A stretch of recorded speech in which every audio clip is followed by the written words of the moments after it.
Hello YouTube and people of the interwebs, welcome back to another Doctor Who review video. Today we're going to be looking at early reviews for Joy to the World, the upcoming Doctor Who Christmas special, and possible last ever episode written by Stephen Moffat. After the Empire of Death, which got quite, I say mixed reviews, mostly negative reviews sadly, the Doctor Who fandom has been in a little bit of a state of turmoil. There's been rumours flying everywhere, is the show being cancelled, who knows? And I think fundamentally what Doctor Who really needs is just a good, fun episode to remind the general public and the fans that the show's still there, it's still got the sauce, as the kids may say. And I'm happy to report that after reading a bunch of reviews, yeah, we seem to be getting that on Christmas. The main review I'm going to focus on looking at today is from the Radio Times. The Joy to the World review, a very Moffat Christmas pays off. This article is written by Lou Griffin, and yeah, I'm not going to read the full thing here, go over and check out this article on the Radio Times. So we know that this episode takes place after Empire of Death. The Doctor's adjusting to a life as a solo traveller again after Ruby Sunday's Millie Gibson has departed from the TARDIS when he stumbles upon the Time Hotel. Lodging capitalism. I can't read, apparently. I was getting too far ahead with the villain guard arc of this story. A lodging capitalising on time travel to sell festive stays throughout history. He isn't alone for long, as he encounters a cast of intriguing characters, including Nicola Coughlan's Joy and Steph Diwali's Anita, as he attempts to save humanity from certain death. Now, I think it's interesting because this other character, Anita, has been quite absent from the marketing. Yet, a lot of the reviews, including this one, you'll see what I mean in a little bit towards the end of the video, but Anita seems like she's going to be a pivotal role. So I wonder why she's kind of been kept out of the marketing. There's also been, in a lot of reviews, they keep referring to an old enemy.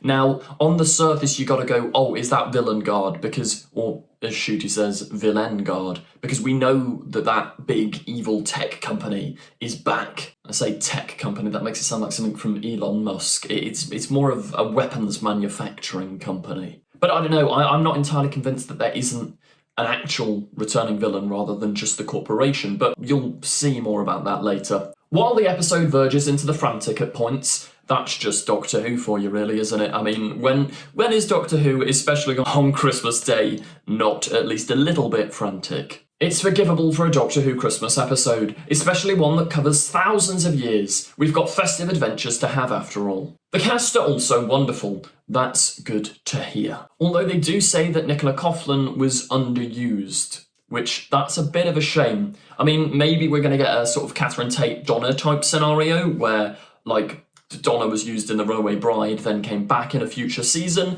I wouldn't be surprised if they did that with Nicola Coughlan. And I mean, there are similarities already on the surface. They're both British actors well known for doing comedic roles, like The Catherine Tate Show or Derry Girls, and they both have gone on Graham Norton and seemingly have no clue about what on earth Doctor Who is. So I'd be here for it. Let's get Nicola back. I mean, we haven't even seen her episode yet, but I'm sold. Although Joy is still a nuanced and fleshed out companion in her own right. Which is really good to hear, because my main complaint about season 1 was that people like Ruby Sunday, despite us seeing them for 8 episodes, and even the Doctor to a degree, weren't really fleshed out. They weren't given loads to do. Things happened to them rather than them making like active character choices, which, yeah, hopefully that's not the case with Joy. I mean, Stephen Moffat's like really strong at character work, so I'm optimistic. But here we go. Rather unexpectedly, it's Steph Diwali who steals the show as Anita, the staffer at the Sandringham Hotel, with a genuinely beautiful sequence of television.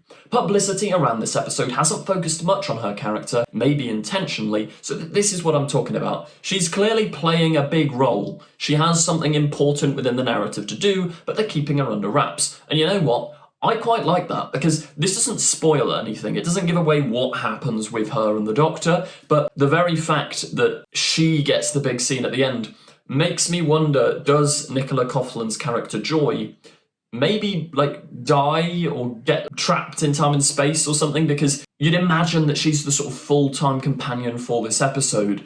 But I don't know, they keep talking in interviews as well about how the ending will make you cry, and Stephen Moffat said something about Christmas always needs a bit of sadness in it. So I wouldn't be surprised if maybe the Doctor loses Joy and something along those lines, or Joy turns against him, but then is Joy going to be evil? No, like, let's be real. As you would expect, Moffat's signature is all over the special. The bold concepts, the in-jokes, the returning villain. There we go, returning villain. They didn't say villains. Would you class Villain Guard as villains?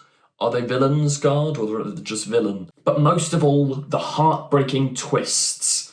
There you go. Let me know in the comments what you think a heartbreaking twist will be. I mean, what's interesting, we're about to read, they talk about something in the episode's going to cause a lot of controversy. So I'm intrigued. But yeah, villains that it could be, I mean, a Time Hotel, and it's Time Hotel written by Stephen Moffat. It does make you go, ooh, Weeping Angels, perhaps. Like, feeding off time energy. Like, a Time Hotel would be surely like a fantastic place for them to just feast. I don't know. But then, is that really a malicious plan? No. And also, why would angels open a hotel? While editing, I've just had another thought.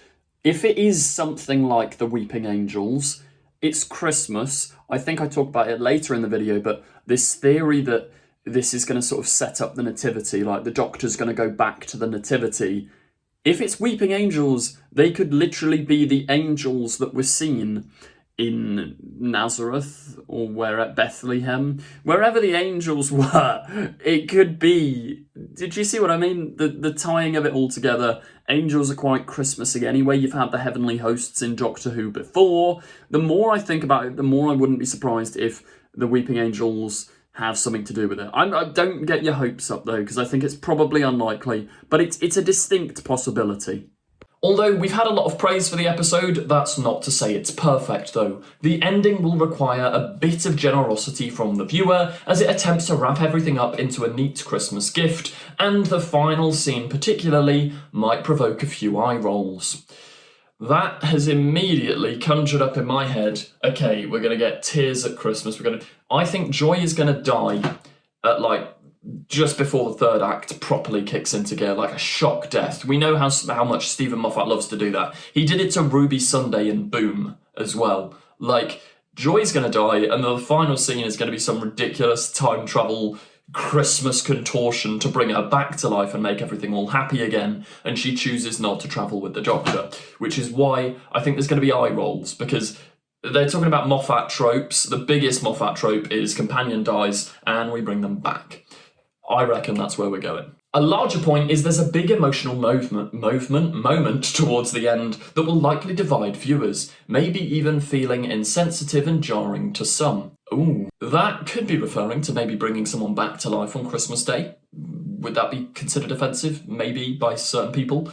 But I think, as I've been saying for months now, this is going to end at the Nativity. The Time Hotel, there's no room at the inn. The Doctor's going to take the last room. I mean, I'm pretty sure that's a line already said in Doctor Who by a prior Doctor. I think it's David Tennant says like, oh yeah, I was the last one at the inn, there was no room, whatever, so Mary and Joseph had to go to this stable.